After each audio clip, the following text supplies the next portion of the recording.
মৃত্যুদণ্ড মাথায় নিয়ে হাসিনা কি আর ফিরতে পারবেন?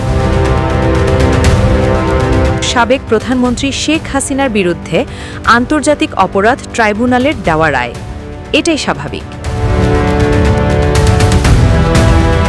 বাংলাদেশের ইতিহাসে কোনো প্রধানমন্ত্রীর ফাঁসির রায় এই প্রথম। তাছাড়া শেখ হাসিনা শেখ মুজিবের কন্যা এবং বাংলাদেশের রাজনৈতিক ইতিহাসে নেতা হিসেবে সম্ভবত সবচেয়ে আলোচিত ব্যক্তি ছিলেন।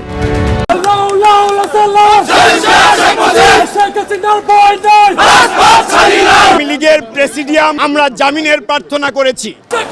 আসসালামু আলাইকুম প্রিয় দর্শক, নতুন একটি নিউজে আপনাদেরকে স্বাগতম।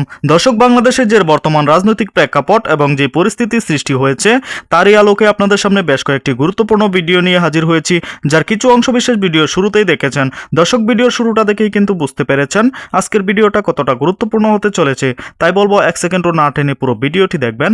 চ্যানেলে নতুন হলে সাবস্ক্রাইব করে রাখবেন পরবর্তী আপডেট পাওয়ার জন্য।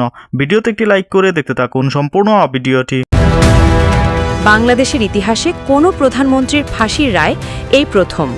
তাছাড়া শেখ হাসিনা শেখ মুজিবের কন্যা এবং বাংলাদেশের রাজনৈতিক ইতিহাসে নেতা হিসেবে সম্ভবত সবচেয়ে আলোচিত ব্যক্তি ছিলেন। এখনও আলোচনার শীর্ষে তিনি আছেন। প্রথমত, এই রায়ে আমার ব্যক্তিগত প্রতিক্রিয়া কি? দ্বিতীয়ত, আগামীর রাজনীতিতে এই রায় কি প্রভাব ফেলবে? এবং তৃতীয়ত, ভারত কি শেষ পর্যন্ত শেখ হাসিনাকে প্রত্যর্পণ করবে? প্রথমেই বলি, কোনো মানুষের মৃত্যুতে তার সে মৃত্যু যেভাবে যে কারণেই হোক আনন্দিত হতে পারি না। অনেক উন্নত দেশে মৃত্যুদণ্ড দেওয়া হয় না, কারণ সম্ভবত এই কারণে যে সেক্ষেত্রে মৃত্যুদণ্ডপ্রাপ্ত মানুষটি অনুশোচনায় দগ্ধ হয় না। আবার এও ঠিক, মানবতা বিরোধী অপরাধ যারা করেন তারা তো বিচারের বাইরে থাকতে পারেন না। বাংলাদেশের সাবেক প্রধানমন্ত্রী শেখ হাসিনা ক্ষমতাচ্যুত হয়ে ভারতে আশ্রয় নেওয়ার পর থেকেই অস্বস্তি শুরু হয় দুই দেশের সম্পর্কে। এর জেরে স্থবিরতা নেমে আসে দুই দেশের স্বাভাবিক ব্যবসা বাণিজ্যে। তবে প্রথম থেকেই হাসিনাকে ফেরত পাঠাতে অব্যাহত তৎপরতা দেখায় বাংলাদেশ। কিন্তু এতদিন ভারত আমলে না নিলেও হাসিনার ফাঁসির রায়ের পর ভাবনায় বেশ পরিবর্তন এনেছে দেশটি। নিরাপদ বিকল্প আশ্রয়ের সক্রিয় চিন্তা চলছে দেশটির নীতি নির্ধারকদের মধ্যে। আরও জানতে চোখ রাখুন নিউজ 365-এ।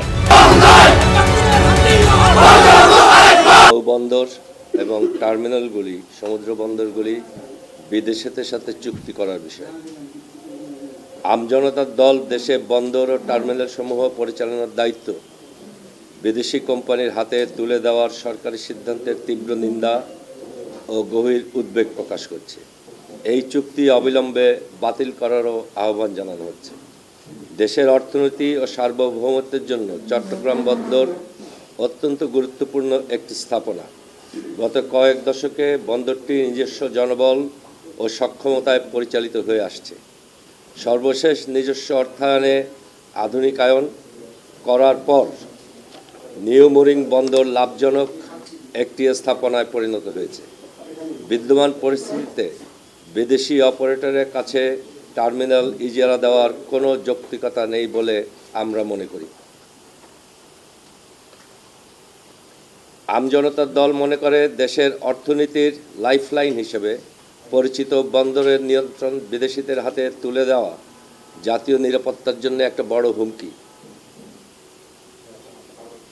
আমরা আরও উল্লেখ করতে চাই যে এই ধরনের গুরুত্বপূর্ণ জাতীয় সম্পদের ব্যবস্থাপনার দায়িত্ব বিদেশি প্রতিষ্ঠানের কাছে হস্তান্তর করার আগে স্বচ্ছতা ও জবাবদিহিতা নিশ্চিত করা হয়নি এবং এই বিষয়ে বিস্তারিত শর্তাবলী জনগণের সামনে প্রকাশও করা হয়নি।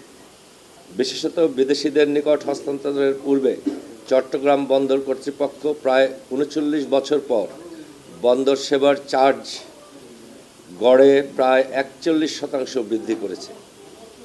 আমজনতার দল মনে করছে এই চার্জ বৃদ্ধির সিদ্ধান্ত শুধুই বিদেশি ওই সকল প্রতিষ্ঠানগুলোকে অন্যায় সুবিধা প্রদানে গৃহীত হয়েছে। চুক্তির আগে মাসুল বৃদ্ধি বিদেশিদের বিশেষ সুবিধা, যা দেশের স্বার্থবিরোধী বলে আমরা মনে করছি।